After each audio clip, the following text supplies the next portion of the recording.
Now, the Israeli Prime Minister Benjamin Netanyahu has expressed his shock in person to an Ethiopian-Israeli soldier who was beaten by the police, triggering violent protests on Sunday night. Mr. Netanyahu told Damas Pakta that the incident was unacceptable and changes needed to be made to put an end to violence and racism against Ethiopian Israelis. Well, during the demonstrations, at least 50 people were injured as police used tear gas and stun grenades to disperse protesters. Well, Avraham Neguise is currently the only member of the Israeli parliament of Ethiopian descent, has been meeting with Israel's Prime Minister a little earlier in the day. We are very, very grateful for your time here on the programme. I'll talk about that meeting in a moment, but just give me a sense, first of all, of the anger that is felt by Ethiopian Jews and Israelis on this particular issue. Yes. The Ethiopian Jewish community today, there are 137,000, became proud citizens of Israel. And as we all know that, the Ethiopian Jewish community came from a traditional society to a modern technological society. As a result of that, the transition period is becoming very difficult and hard. And the process of integration into the society is a very challenging one.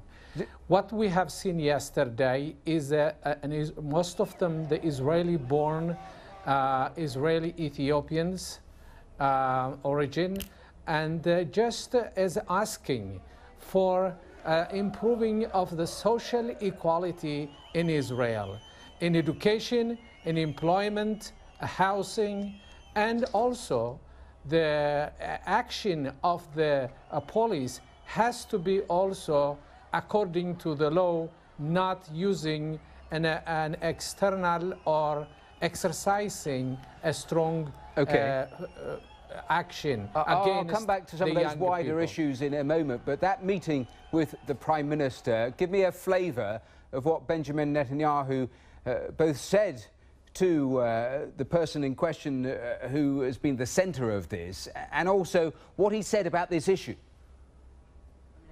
Yes, the Prime Minister is very shocked on the situation when we explained to him all the problems, and then he invited the government representatives and the community representatives and the representatives of the demonstrators.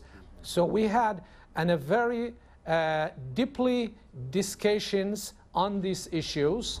And the Prime Minister, for 3 hours was a discussion. Finally, the Prime Minister said, we have to immediately start on addressing this issue.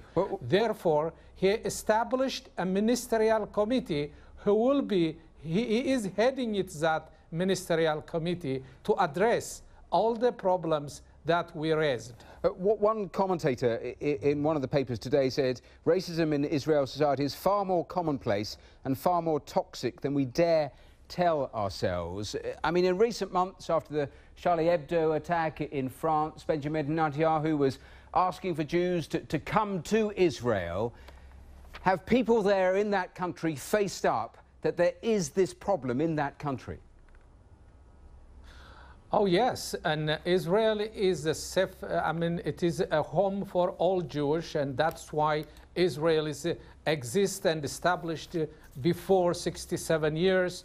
And Israel, since its establishment, integrated millions of Jews, and one of them, I am one of the immigrants who received education here in Israel and reached to the Israeli parliament and becoming one of the lawmakers.